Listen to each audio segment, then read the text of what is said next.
Okay, part 4 basically दोबारा देखते हैं। पार्ट 4 ये था कि हम एक पार्ट में ये प्रूव कर चुके हैं कि ये जो मैंने रेड से बनाया A B E D, this is a parallelogram.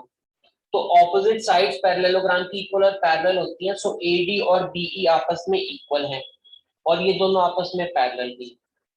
Another set of parallelograms is this, right?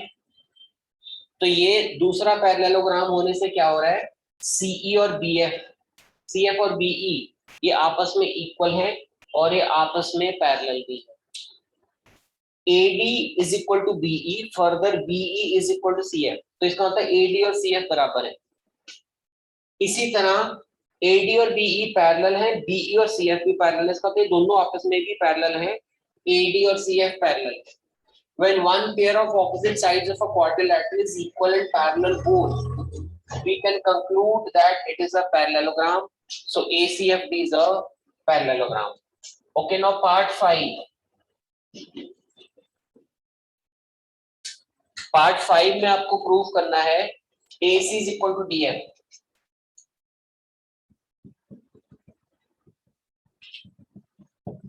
कैसे कर सकते हैं AC is equal to DF?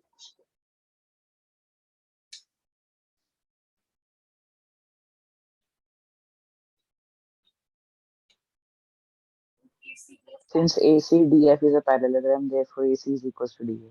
Yes, हमने प्रूव किया ACFD ये पैरेललोग्राम है, तो इसको मैं ऐसे अलग से बना देता हूँ।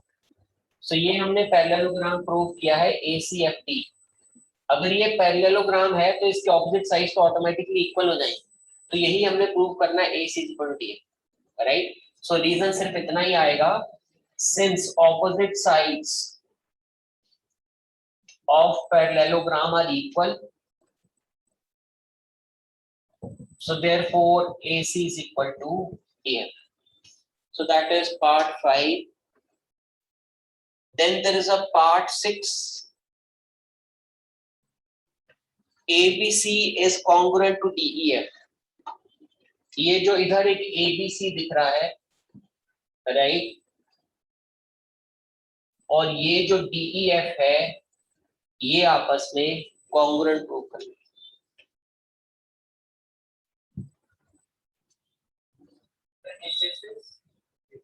यस, SSS से हो सकते हैं। सो AB और DE ये तो आपस में इक्वल है, ये गिवन ही था, हमने गिवन इंफॉर्मेशन सारी मार्क की हुई है। PC is equal to EF ये भी गिवन था।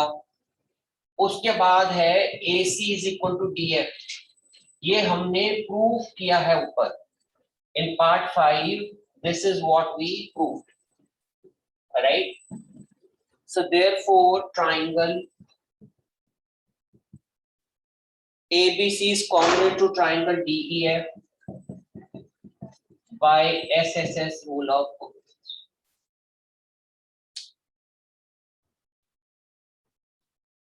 थोड़ा सा एक बार को देखने में क्वेश्चन मुश्किल लगता है, फिगर भी बड़ी मुश्किल सी लगती है, and there are 6 parts to it, but थोड़ा सा लॉजिकली प्रोसीड करते रहते हैं तो you can easily solve this question.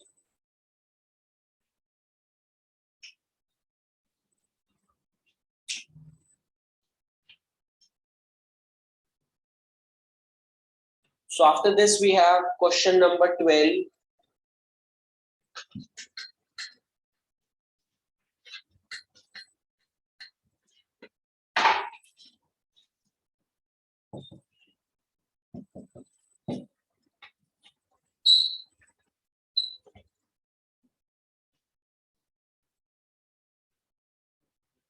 There is a trapezium ABCD, right, in which AB is parallel to CD and AD is equal to B. ये trapezium हमें given है, सो ऐसे ट्रेपेजियम को क्या बोलते हैं? सो this is isosceles trapezium. Trapezium तो कैसा भी हो सकता है, ऐसा भी एक ट्रेपेजियम है, बस हमें one pair of opposite sides parallel चाहिए थे, वो ट्रेपेजियम कहलाती है फिगर। इसमें साथ एक एडिशनल चीज क्या है, ये साइड इस साइड के इक्वल है, so this special trapezium is called a isosceles trapezium, right? तो isosceles trapezium की तीन चार प्रॉपर्टीज होती हैं, so प्रॉपर्टीज देखते हैं क्या है। isosceles trapezium में ये दो एंगल इक्वल हो जाते हैं, ए और बी, जितना एंगल ए है उतना ही एंगल बी है, और ये सी और डी आपस में इक्वल हो जाते हैं, राइट? तो फॉर एमसीक्यूज इसकी प्रॉपर्टीज हम याद रखेंगे, ऊपर के ये दो एंगल बराबर हो जाते हैं, नीचे के दो एंगल बराबर हो जाते हैं, एडिशनली डायगोनल्स भी इक्वल हो जाते हैं, right? In a normal trapezium this is not mandatory कि दो डायगोनल्स इक्वल हो, एक बड़ा एक छोटा हो सकता है, बट आइसोसेलेस ट्रेपेजियम में both the diagonals are also equal. तो ये जो तीन मेन प्रॉपर्टीज हैं कि ए और बी इक्वल है, सी और डी इक्वल है, डायगोनल्स इक्वल है, ये तीनों हम प्रूव करेंगे इन क्वेश्चन नंबर 11, राइट? तो ये क्वेश्चन आना ही आना है फॉर श्योर, चाहे हाफ ईयरली में, चाहे यूनिट टेस्ट में आए, चाहे फाइनल एग्जाम में आए, this question will definitely come. So इसको समझते हैं अच्छे से।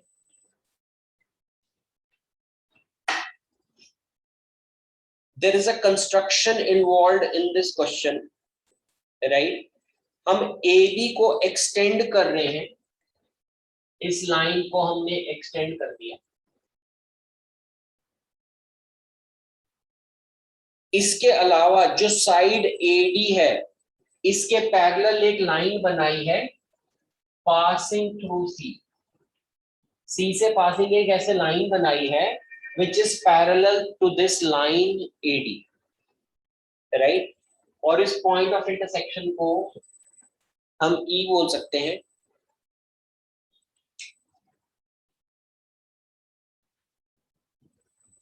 So जब हम स्टेप्स लिखते हैं, so गिवन लिखते हैं, टू प्रूव लिखते हैं, then we write the construction, right? So construction इसमें हम लिखेंगे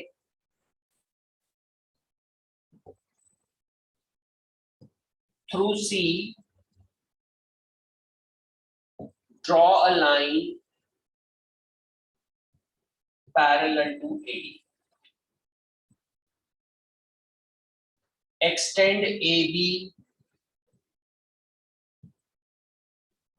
to meet this line at point E. Just construction we must write before starting with the actual proof.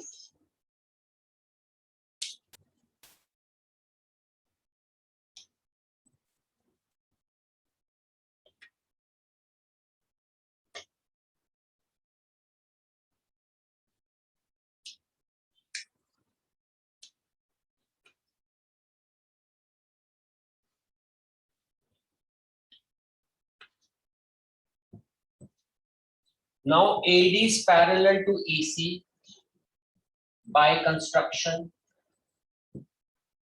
right? AB is parallel to DC, given था ये AB DC के parallel है, तो जब AB को थोड़ा एक्सटेंड कर लेंगे तो ये AE लाइन भी DC के पैरेलल हो जाएगी।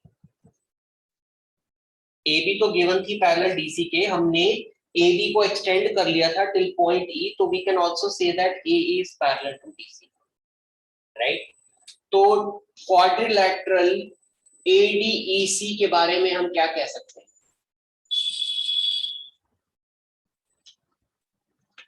सो ADEC एक क्या फिगर बनेगी?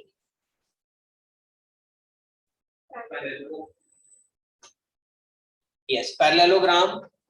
ये साइड इसके पैरेलल है, ये वाली साइड इसके पैरेलल है, तो जो बड़ा क्वाड्रिलैटरल में दिख रहा है ADEC, so this is a parallel.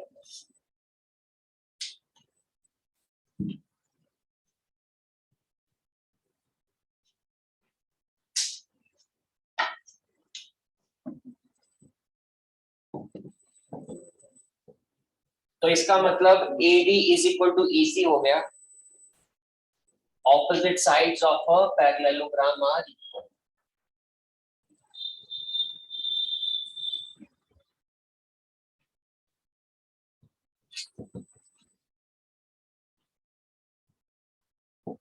AD जो है वो BC के भी बराबर है, so therefore BC is equal to AC।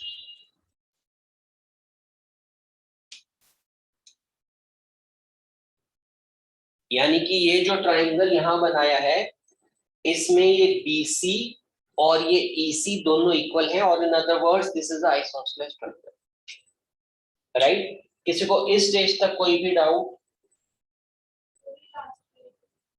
So last में हमने ये किया है, ये पैरेललोग्राम तो क्लियर हो गया था, राइट। पैरेललोग्राम की ऑपोजिट साइड्स इक्वल होती हैं, तो AD और EC बराबर है। AD BC के बराबर गिवन भी था क्योंकि आइसोसेलेस ट्रेपेजियम था। इसका मतलब ये दो साइड्स आपस में इक्वल हो, right. So BC is equal to EC, so that is what we can conclude from here।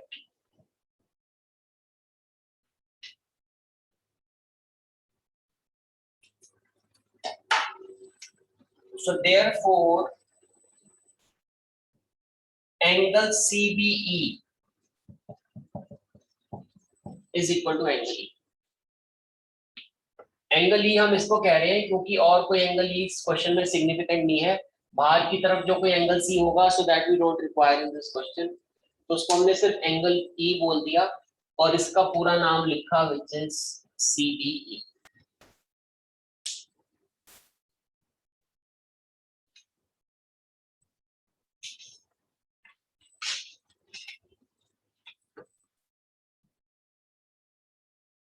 In the question they are calling this angle as B।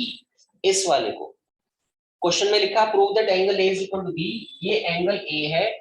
B होने को तो ये भी हो सकता है, बट क्वेश्चन में उन्होंने इसको एंगल B बोला, राइट। तो हम इसको पूरा एंगल, इसको एंगल B ही बोल देंगे, इसका पूरा नाम ABC लिखने की जरूरत नहीं है।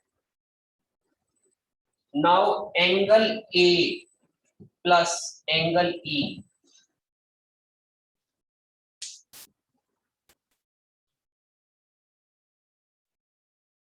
So angle A plus angle E, इसका सम कितना आएगा?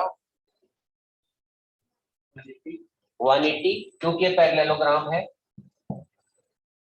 पैरेललोग्राम में ये जो दो एडजेसेंट एंगल्स होते हैं इनका सम 180 होता है, सो A plus E 180।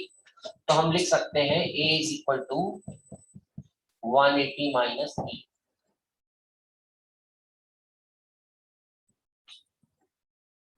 Also B plus CBE is 180।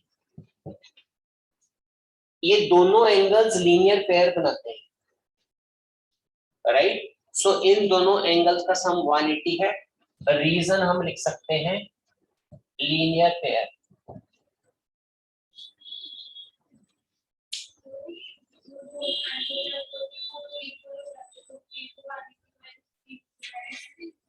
हम A और B इक्वल प्रूव करना है हमने इसमें।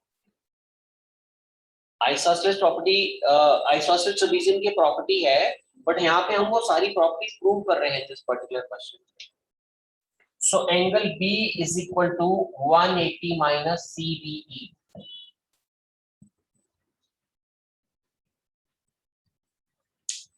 CBE की जगह क्या मैं E लिख सकता हूँ? ये हमने प्रूव किया था यहाँ पे, राइट।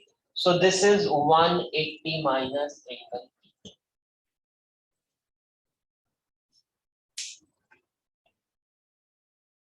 सो ध्यान से देखेंगे, एंगल ए भी 180 माइनस ई के बराबर है और ये एंगल बी भी 180 माइनस ई के बराबर है।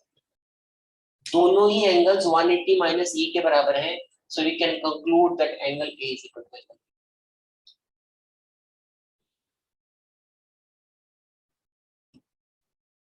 राइट। डाउट क्लियर हो गया? So you can write a concluding line here.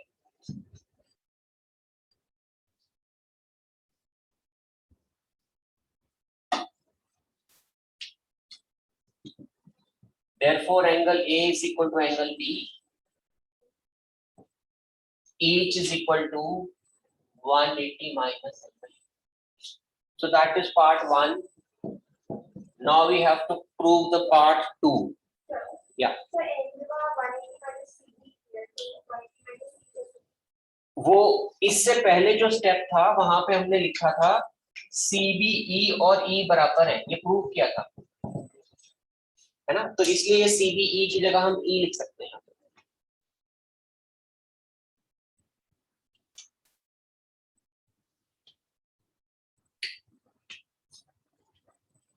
So in part 2 we have to prove that angle C and D are equal. ये D और ये C, ये दोनों एंगल्स इसमें हमने इक्वल प्रूव करने। So this is comparatively easier, थोड़ा सा सोचोगे तो इसमें हम कर सकते हैं।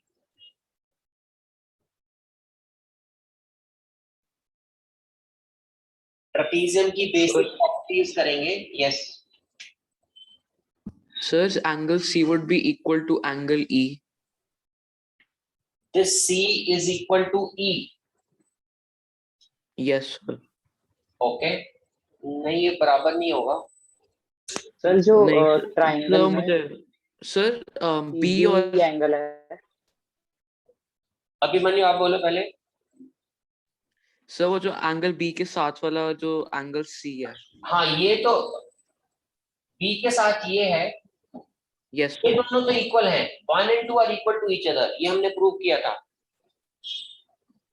सर तो मैं वो कह रहा हूँ कि जो एंगल 2 है वो C के बराबर होएगा। ओके ये भी 2 है, right.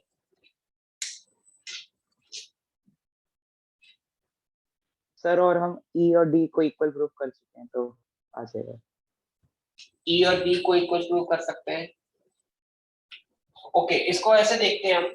So angle A plus angle D, क्या इन दोनों का सम 180 है? पैरेललोग्राम में ये ऑपोजिट साइड्स पैरेलल होती हैं, तो these two angles they are co-interior angles, इनका दोनों का सम 180 ही होगा। तो इसका मतलब एंगल D हो गया 180 माइनस A के बराबर। इसी तरह से B और C का क्या सम होगा?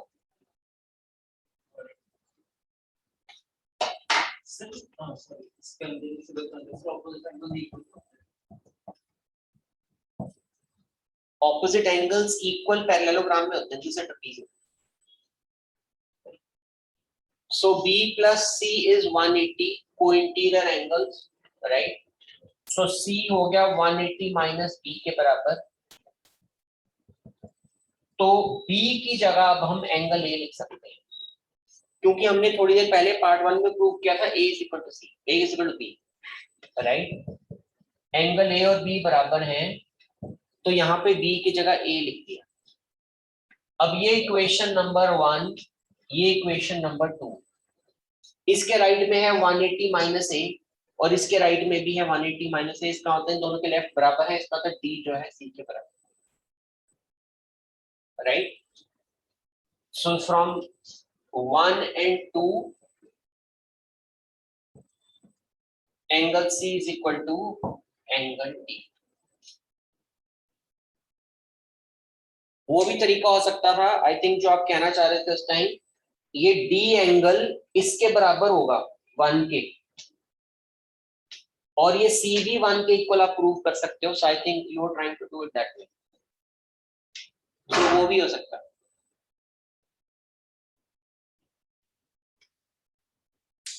Okay, now the third part of the question, triangle ABC.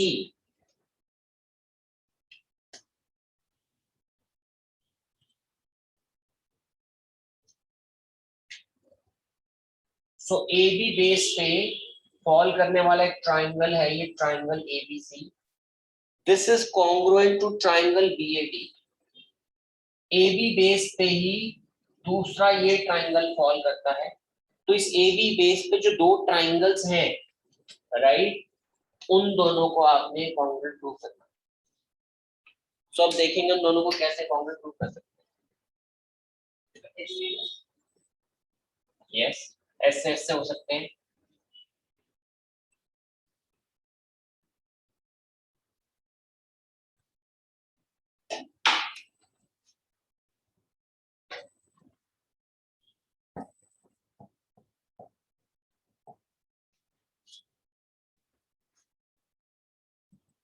इन दोनों ट्राइंगल्स में बेस तो सेम है, राइट?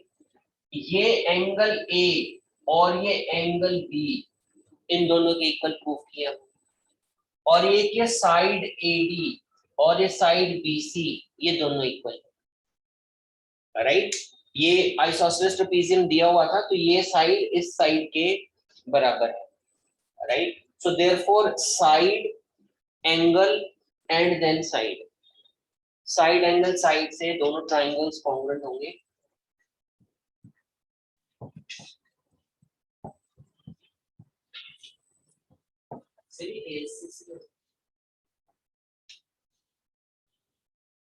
ASA नहीं,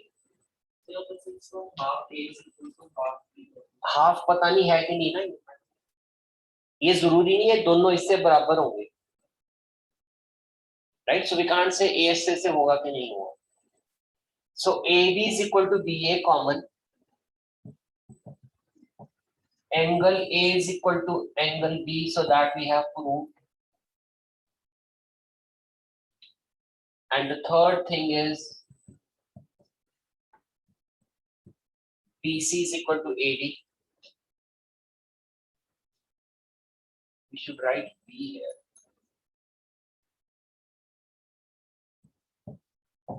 So therefore, triangle ABC is congruent to triangle BAD by SS.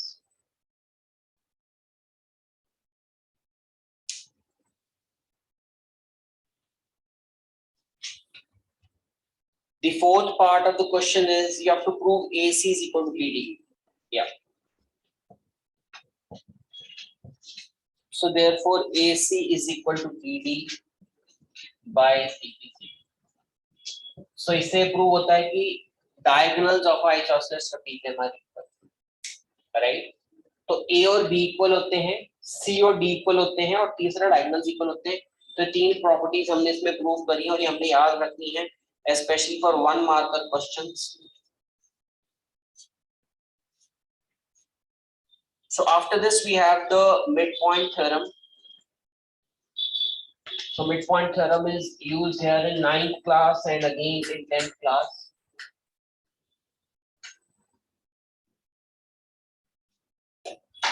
So midpoint theorem क्या कहती है? अगर कोई भी इन जनरल एक ट्राइंगल है, राइट? इस ट्राइंगल की ये पहली साइड का मैंने मिड पॉइंट लिया, ये दूसरी साइड का भी मिड पॉइंट लिया, इन मिड पॉइंट्स को अगर मैं ज्वाइन कर देता हूं तो ये जो साइड बनती है ये थर्ड साइड के पैरेलल। कोई भी मैं ट्राइंगल ले लूं, कैसी भी शेप का, मान लो मैंने ऐसा ट्राइंगल ले लिया, ये यहाँ मिड पॉइंट लिया, ये यहाँ मिड पॉइंट लिया, इनको ज्वाइन करूंगा तो this side is parallel to the third side, right? And ये जो साइड हमने बनाई, this is half of third side. अगर इसकी डायमेंशन 6 है तो इसकी 12 होगी। So this side which joins the two midpoints, it is half of the third side, right?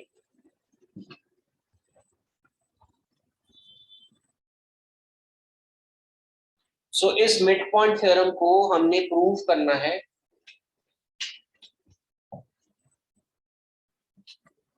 So ABC is the given triangle, E and F are the midpoints. Mid points मतलब इतनी length इस length के बराबर है, और ये AF और CF ये आपस में बराबर है। So we have to prove this midpoint theorem. तो स्टेप्स देखते हैं। Steps are similar to what we did in the last question of isosceles trapezium, right? C से पासिंग एक लाइन बनाएंगे पैरेलल टू AB।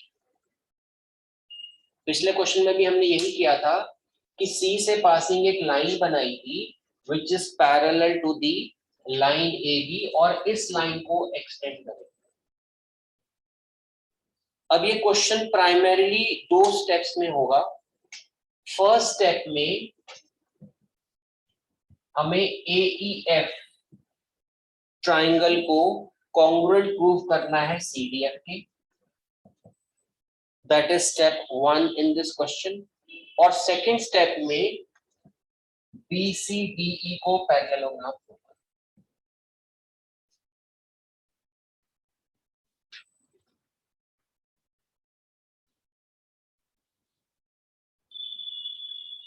सो दो स्टेप्स अब देखते हैं हम कैसे करेंगे। ये थोड़ा सोचेंगे कि ये कैसे दोनों कॉन्ग्रुएंट हो सकते हैं। ओके,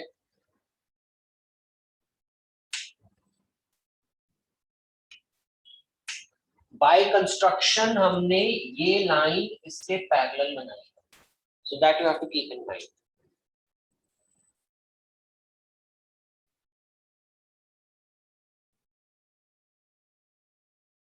अगर ये लाइन इसके पैरेलल है तो ये एंगल और ये एंगल क्या ये बराबर हो जाएंगे?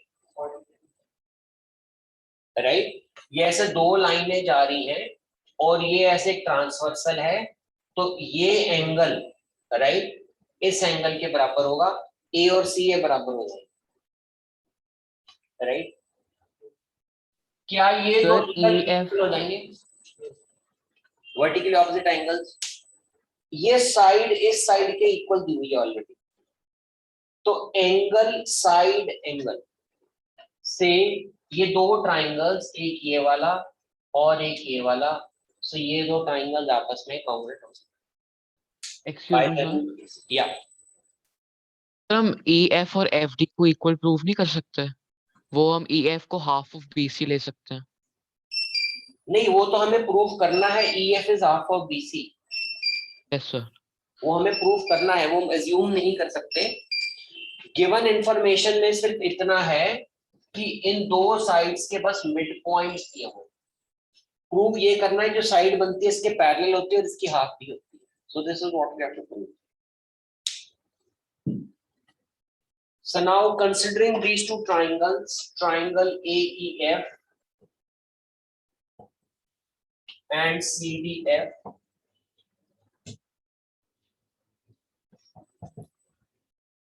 AF is equal to CF, that is given.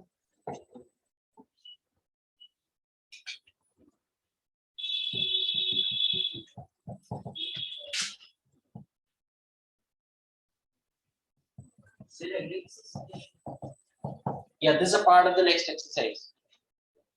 Next exercise में दो main theorems हैं. This is the first theorem that we have in the next exercise. So angle AF is equal to CFD, so that is vertically opposite angle,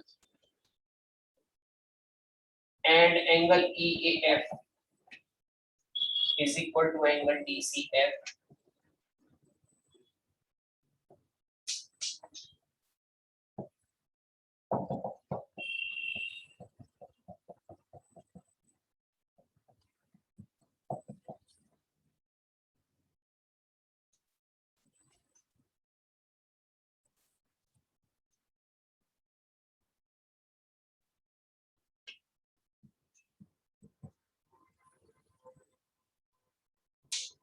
So that is step 1 in proving the midpoint theorem.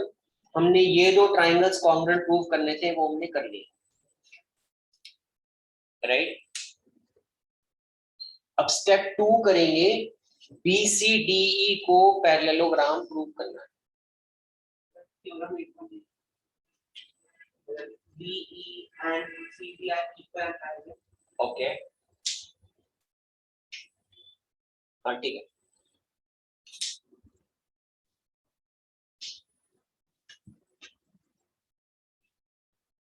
सो इससे हम conclude कर सकते हैं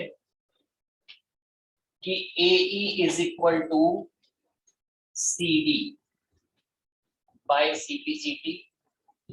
Also AE is equal to EB because E is midpoint. क्योंकि E midpoint है इस पूरी line AB का, तो AE और EB आपस में इक्वल है।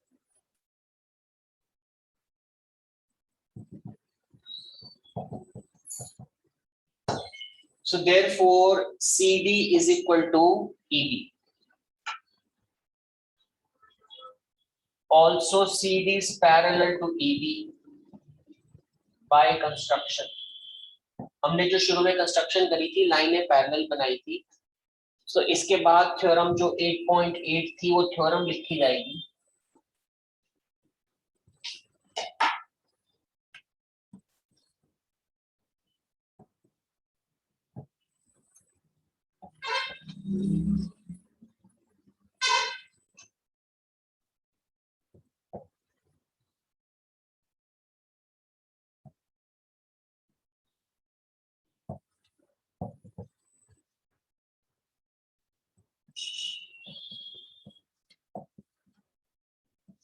When one pair of opposite sides is equal and parallel both, so we can conclude ABCD is a parallelogram.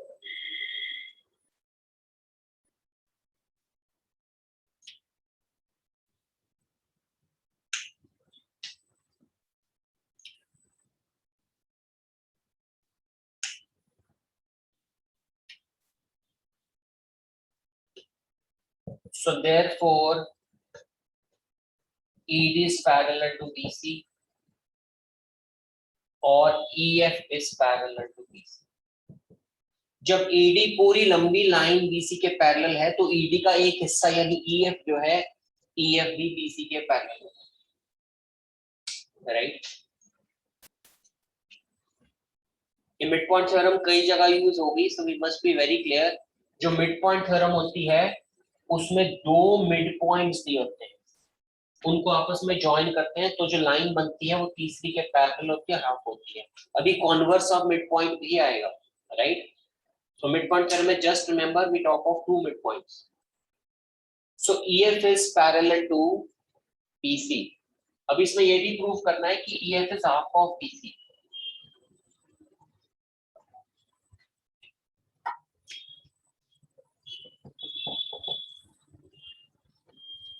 So EF is equal to DF by CBCD. हमने ये दो triangles congruent prove किए थे, तो उससे EF is equal to DF, right? Now ED is equal to BC. Opposite sides of parallelogram equal होती हैं. So therefore ED is equal to BC.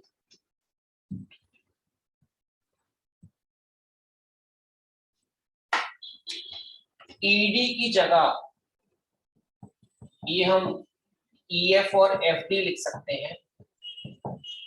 ये दोनों बराबर है, अभी हमने प्रूव किया है EF और DF बराबर है. So EF plus EF is equal to BC, or in other words EF is half of BC.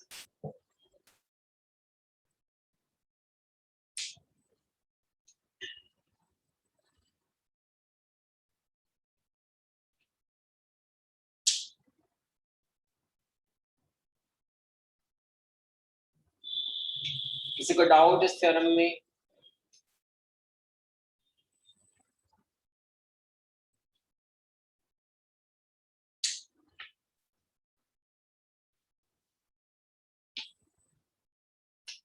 सो इसका कॉन्वर्स भी आता है इस थ्योरम का, so that we will do in the next class. Right now we will do one question which pertains to this midpoint theorem.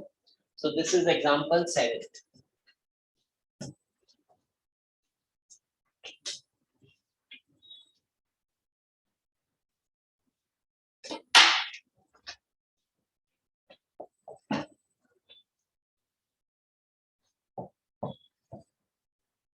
In example 7, you are given a triangle ABC. DEF are the midpoints of the three sides. ये D, E and F. They are respectively the midpoints of the three sides. तो एक triangle DEF बन गया यहाँ पे, right? So you have to show that this big triangle ABC gets divided into four congruent triangles. ये चार जो triangles बने ये congruent हैं, so this is what we have to do. इसमें midpoint theorem यूज होगी, और ऐसा ही एक similar question class 10th में भी है, so we use the midpoint theorem there also.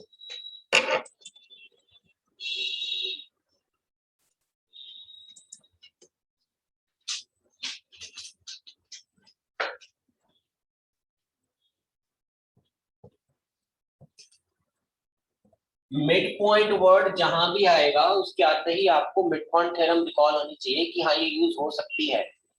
D is midpoint of AB. F is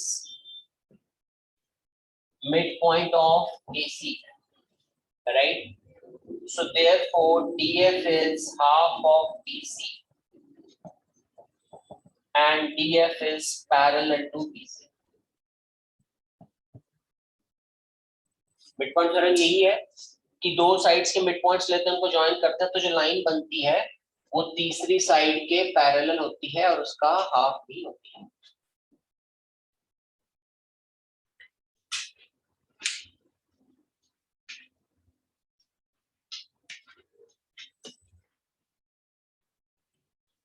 इसी तरह से EF AB के पैरेलल होगी क्या? ये हम पूरे स्टेप्स के साथ नहीं कर रहे हैं अभी। सो EF क्या AB के पैरेलल होगी? ये देखो इस साइड CA का ये मिड पॉइंट है, साइड CB का ये मिड पॉइंट है, राइट? तो ये जो साइड बनी है this will be parallel to this, right? तो FE या EF will be parallel to AB। तो ये FE DB के भी पैरेलल है। जब पूरी AB के पैरेलल है तो DB के तो पैरेलल है ही है। तो ये इस फिगर को कंसिडर कर रहे हैं DFBE। तो ये फिगर क्या होगी? Parallelogram. Since the opposite sides are parallel, ये लेंथ इसके पैरेलल, ये लेंथ इसके parallel, right? So therefore DFBE is a parallelogram. So DFEB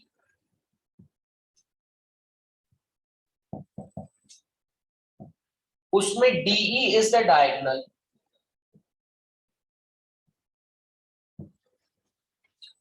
right? तो एक प्रॉपर्टी थी, सबसे पहली प्रॉपर्टी, एक पैरेललोग्राम में जो डायगोनल होता है it divides the parallelogram in two congruent triangles. This was one of the initial properties of parallelogram that we did कि एक पैरेललोग्राम में जब डायगोनल कंस्ट्रक्ट करते हैं तो ये दो कॉन्ग्रुएंट ट्रायंगल्स बन जाते हैं, राइट? इसका मतलब ये ट्रायंगल 1 और ये ट्रायंगल 2 आपस में कॉन्ग्रुएंट है, राइट? वहां पे प्रॉपर्टी हम मेंशन करेंगे। We know that the diagonal of a parallelogram divides it into two congruent triangles, so therefore triangle 1 और triangle 2 congruent है। इसके बाद हम similarly करके लिखेंगे, हमें सारे steps प्रूव करने की जरूरत नहीं है। This call will get disconnected in 1 minute, then we'll continue in the next class। 1 3 के similar होगा, 1 3 के congruent होगा और 1 4 के भी congruent होगा। तो एक्चुअली चारों ट्राइंगल्स आपस में congruent, right? So the solution is given there in the book on page 149, so you can have a look at that. So I've principally explained you कि किस तरह से चारों triangle आप congruent करें। So next time we will do the converse of midpoint theorem, example 8 and 6, 7 questions of the exercise, right? So we'll be completing the chapter in the next class. Okay then, bye for now. Thank you, sir. Thank you, sir. Thank you, Bye. sir.